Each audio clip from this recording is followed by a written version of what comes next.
Case 39 2009 को dislike या like कीजिए। फिल्म की शुरुआत एक बच्ची को दिखाने से हुई। वो जब सोने गई तो उसकी मोम डैड दरवाजे पर खड़ी होकर उस पर नजर रख रही थी कि सोई है या नहीं। बच्ची जाग रही थी और उसे पता था कि मेरी मोम डैड मुझे देख रहे हैं। इसके बाद हमें एक लड़की एमिली दिखाई जाती है जो एक सोशल वर्कर है और अकेली ही रहती है। सोशल वर्कर ऐसे वर्कर्स होती है जो लोगों की मदद करती है उन मसाइल में जो लोगों को रोजमर्रा जिंदगी में पेश आते हैं। इनमें दिमाग, जिस्मानी, हर तरह के मसले शामिल हैं। और अब से हम एमिली को मैं कहकर बुलाने वाली है, यानी कि एमिली अब से मैं हूँ। इस वक्त एमिली यानी कि मैं कुछ केसेस पर काम कर रही हूँ। मेरा टॉपिक बच्चों के बारे में है। बच्चे जो अजीब बर्ताव करते हैं और घरों में उनके साथ जो बुरा सलूक किया जाता है, मैं इस तरह के केसेस पर काम करती हूँ। उन माँ बाप के खिलाफ कार्रवाई करके बच्चों की मदद करती हूँ। इस वक्त भी मैं एक बच्ची और उसके माँ बाप से उसके बुरे बर्ताव पर बात कर रही थी। अब मुझे यहाँ एक नया केस दिया गया जो मेरा 39 केस था। ये केस एक 10 साल की छोटी बच्ची के बारे में था जिसका नाम लिलित है। अपने माँ बाप के सामने डरी सहमी रहती थी। अब हालांकि मैं इस केस को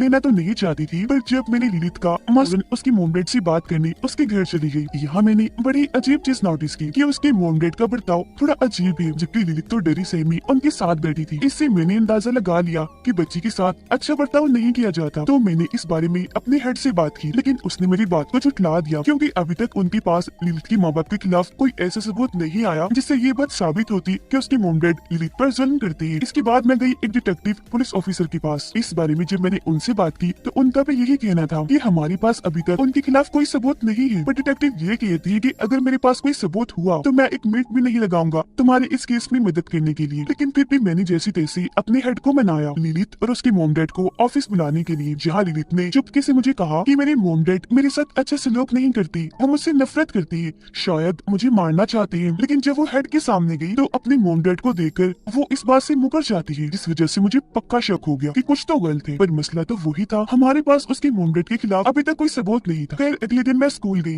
लिलित से मिलने के लिए। मैंने उसे अपना नंबर दे दिया ताकि अगर कोई मसला हो तो वो डायरेक्ट मुझे फोन कर सके। अब क्योंकि मैं लिलित को लेकर बहुत परेशान थी, इसीलिए रात को मैंने अपने एक दोस्त को फोन किया जो दिमाग का डॉक्टर है। लेकिन उसने जब फोन नहीं उठाया तो मैंने उसके लिए एक मैसेज छोड़ दिया कि जब भी फ्री हो मुझे कॉल करना। थोड़ी देर बाद मेरे फोन की घंटी बजी। मैंने इस सोच में फोन उठाया कि मेरे दोस्त का होगा, पर ये कॉल लिलित की थी जो बता रही थी कि मेरी मोम डैड मुझे मारने वाली है और मुझे बहुत नींद भी आ रही है, पता नहीं क्यों। जिसके बाद फोन कट गया। अब लिलित के मोम डैड एक ओवन में उसे रखकर जलाकर मारने ही वाले थे कि तभी मैं और डिटेक्टिव वहाँ पहुँच गए। ये सब होने से हमने रोक लिया और इस तरह से लिलित की जान बच गई। अब उसके मोम डैड को सीधा एक मेंटल हॉस्पिटल में भेज दिया जाता है क्योंकि जैसा उन्होंने अपनी बेटी के साथ किया कोई नॉर्मल इंसान नहीं कर सकता। जिससे साफ जाहिर था कि उन्हें कोई दिमागी मसला है, उन्हें इलाज की जरूरत है। हालांकि वो बार बार मिन्नतें करती है कि एक बार हमारी बात सुन लो, आप लोग जो समझ रही हैं वैसा कुछ नहीं है। और लिलित के साथ ऐसा करने की एक वजह थी, पर उनकी बात कोई नहीं सुनता। अब क्योंकि लिलित अकेली रह गई थी तो उसे चिल्ड्रंस होम भेजने का फैसला किया जाता है, जहाँ बेघर और ऐसे बच्चों को रखा जाता है जिनका ख्याल रखने वाला कोई नहीं होता। पर लिलित ने यहाँ अपनी मीठी मीठी बातों से मुझे ये सोचने पर मजबूर कर दिया कि उसे किसी सहारे की जरूरत है और उसे ऐसी जगह पर रखना चाहिए जहाँ वो सुकून से रह सके, जो जगह उसके लिए महफूज हो। अब मैं ऐसी तो उसे अपने पास नहीं रख सकती थी, इसलिए मैंने अपने ग्रुप से बात की कि क्या मैं उसे कुछ दिन के लिए अपने पास रख सकती हूँ जब तक कोई अच्छी फैमिली उसे गोद नहीं दे रही थी, जिस पर ग्रुप वाले मान गए। इसके बाद लिलित मेरे साथ मेरे ही घर में मेरी बेटी बनकर रहने लगी। अब क्योंकि लिलित को नींद नहीं आती थी, इसलिए मैंने उसे एक हर्बल चाय बना कर दी क्योंकि इसमें ऐसी जड़ी बूटियां शामिल होती है जो आपकी अच्छी नींद में मदद करती है। अगली सुबह मैं लिलित के पुराने घर गई उसका कुछ सामान लेने के लिए। यहाँ मुझे बड़ी अजीब चीजें मिली, जैसे कि दरवाजे पर एक से ज्यादा लॉक्स नजर आए, फर्श पर रगड़ के निशान थे जो टेकने से लग रहा था किसी ने फर्नीचर बार बार इधर उधर घसीटा हो, औरतों और क्रॉस के निशान, बाइबल किताब और इस तरह की चीजें मिली जो जिन भूतों को भगाने में काम आती है, जो चीज बहुत अजीब थी।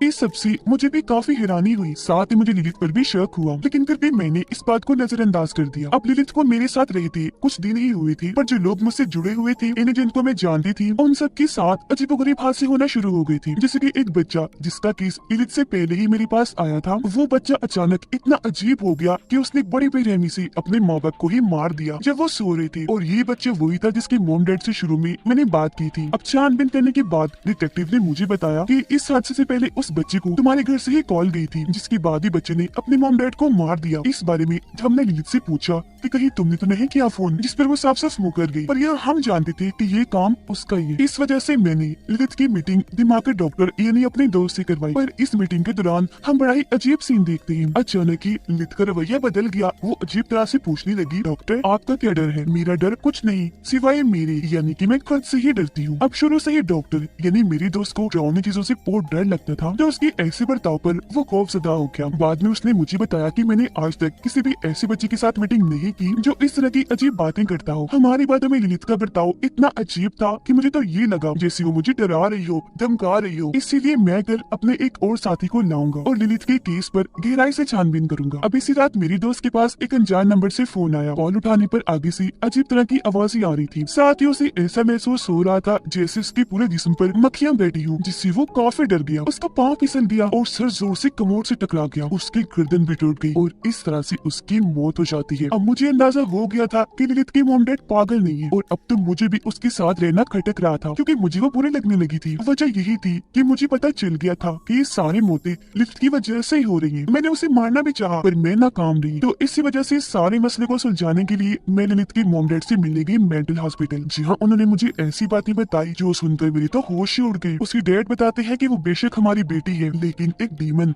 एक शैतान है। वो पैदा होने से ही डीमन है। हमारी बहुत बड़ी फैमिली थी, पर ललित की पैदा होने से अब तक यानी कि 10 सालों में हमने अपनी फैमिली के सभी मेंबर्स को खो दिया। सबकी अलग अलग तरह अजीबोगरीब तरह से मौतें हो गई। वो बस अपनी बात मनवाना चाहती है। जब तक आप उसकी बात मानती रहोगी आप ठीक रहोगी, और जब आपने उसका कहा ना माना तो आपको भी अपनी जान गंवानी पड़ेगी। वो एक ऐसी बच्ची है जो फ्यूचर यानी आने वाला वक्त देख सकती है। उसे सब कुछ पहले से ही महसूस हो जाता है कि कब क्या होने वाला है। यही वजह है कि उसे मारना हमारे लिए बहुत मुश्किल रहा। हर बार वो लोगों के जज्बात पर जिंदा रहती है, ऐसे उसे ताकत मिलती है। आप अगर डर गई तो वो आपको मार देगी, लेकिन अगर ना डर रही, हिम्मत से काम लिया तो वो आपको कुछ नहीं करेगी। उन्होंने मुझसे ये भी कहा कि एमिली, तुमसे मिलना कोई इत्तेफाक नहीं था, बल्कि उसे सबके बारे में पहले से ही पता चल गया था, इसलिए उसने बोली मासूम बच्ची होने का नाटक किया। अब ललित को रोकने का एक ही हल है और वो है उसकी नींद में उसे मार डालना। लेकिन ऐसा कभी कभी ही होता है जब वो सोती है। शुरुआत वाले मोम डैड और कोई नहीं बल्कि ललित की मोम डैडी थी, जो उस पर नजर रख रही थी कि सोई है या नहीं, ताकि मौका मिलने पर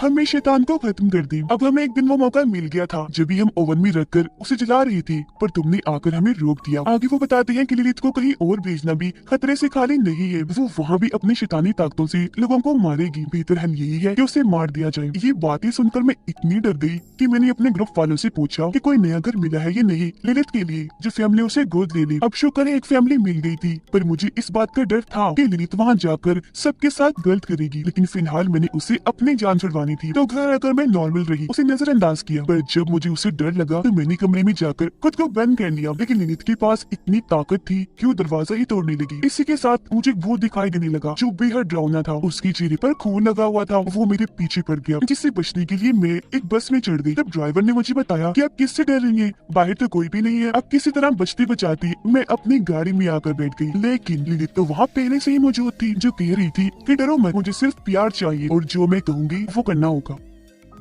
अब मैं उसके मॉम डैड से मिलने आई थी। इस बात का उसे पता चल गया था, तो किसी तरह उसने उन दोनों को भी मरवा दिया। ललित की मॉम को ऐसा एहसास हुआ जैसे वो जल रही है। वो इतना डर गई कि उनकी मौत हो जाती है। उसके डैड जब एक जगह बैठी थी तो उनके सामने एक आदमी बिल्कुल ऐसे ही खाना खा रहा था जैसे ललित खाती है, और अगले ही पल बात भी बिल्कुल वैसे करने लगा जैसे वो करती थी। वो उन्हें धमका रहा था, जिस बात से उसकी डैड इतना डर गई कि हड़बड़ी में फोक यानी कांटा उनके चेहरे में घुस गया। उनका इतना खून बहा कि वही उनकी मौत हो गई। सारे सूरत हाल की वजह से मैं परेशान हो गई, इसलिए मैंने सब जाकर डिटेक्टिव को बताया, पर उन्होंने मेरी बात को झुठला दिया। उल्टा वो मुझे ये कहने लगे कि तुम भी ज़हनी मरीज़ बनती जा रही हो, तुम्हें भी दिमाग के डॉक्टर की जरूरत है। पर जब उन्होंने और छानबीन की तो उन्हें एक अजीब रिकॉर्डिंग मिली जो वो लाकर मुझे सुनाते हैं। अब रिकॉर्डिंग में एक अजीब सी आवाज थी जो बार बार बदल रही थी। मतलब कभी वो आदमी की आवाज बन रही थी तो कभी औरत की। ये वो इस रिकॉर्डिंग मेरे मोबाइल से ललित ने मेरे डॉक्टर दोस्त को की थी, उसकी मरने से थोड़ी देर पहले। यानी वही कॉल जो उठाते उसी महसूस हुआ जैसे मेरे पूरे जिस्म पर मक्खियां बैठी रही हूँ। ये सब जानकर डिटेक्टिव को यकीन हो गया कि इस सब के पीछे लिलित का हाथ है और अब वो पूरी तरह राजी हो गई मेरी मदद करने के लिए। वो गन लेकर मेरे घर आ ही रही थी कि तभी इस बात की भनक लिलित को हो गई। अपने घर की तलाशी लेने पर मुझे पता चला कि मुझसे जुड़े सभी लोगों को लिलित इस तरह भी मार पा रही है क्योंकि उसने सबकी तस्वीरें अपने पास रखी हुई है। दरअसल लिलित सभी लोगों के डरों को उनके खिलाफ इस्तेमाल करती थी, लेकिन जैसा कि मैं आपको बता चुकी हूँ कि अगर आप उसे नहीं डरे तो वो आपका कुछ बिगाड़ नहीं पाएगी। डिटेक्टिव जब गाड़ी में थी तो उन्हें ऐसा महसूस हुआ जैसे गाड़ी में कोई जंगली डॉग आ गया हो, वो मुझे मार रहा हो। इसलिए तंग आकर उन्होंने खुद को गोली मारकर अपनी जान ले ली। उनकी मौत की खबर सुनकर मुझे बहुत दुख हुआ, गुस्सा भी आया। मैं तो जैसे पागल हो गई, इसलिए मैं लिलित पर बहुत चिल्लाई जिस बात से उसे भी गुस्सा आ गया। वो अब मुझसे अपनी असली यानी शैतानी आवाज में बात करने लगी जिस बात से मुझे बहुत डर लगा। तो मैंने कमरे में जाकर खुद को बंद कर लिया, दरवाजे की आगे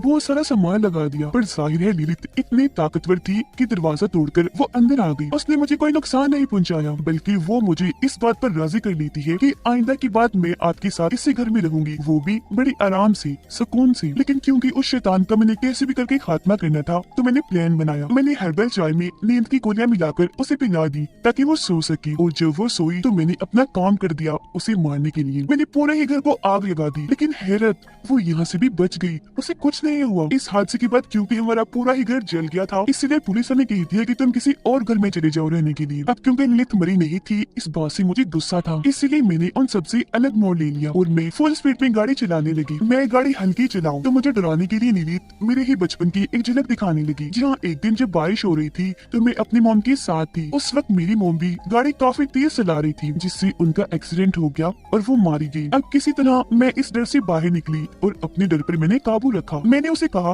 कि तुम जितना मर्जी डरा लो मुझे, पर अब मुझे डर नहीं लगता, जिस बात से लिलित डरने लगी। और अब मैं सीधा गाड़ी को समंदर किनारे लाई, जिसके बाद समंदर में जाकर मैंने गाड़ी को डबो दिया। पानी में आते ही लिलित अपने असली शैतानी रूप में आ गई, जहाँ मैं उसे डबोने की कोशिश करने लगी, जिसमें काफी हद तक मैं कामयाब भी रही। फिर जैसे मैं तैरकर ऊपर आने लगी, लिलित दोबारा मेरा पैर पकड़ लेती है, लेकिन दोबारा से मैंने हिम्मत दिखाई। किसी तरह अपना पैर छुड़वाकर मैं ऊपर आ ही गई और लिलित पानी में डूबकर मारी गई। ये देख मेरे चेहरे पर मुस्कुराहट आ जाती है कि शुक्र है उस शैतान से आज आखिरकार मेरी जान छूट ही गई, जिससे अब आगे किसी और की मौत नहीं होगी। इसी के साथ ये मूवी इधर ही खत्म हो जाती है।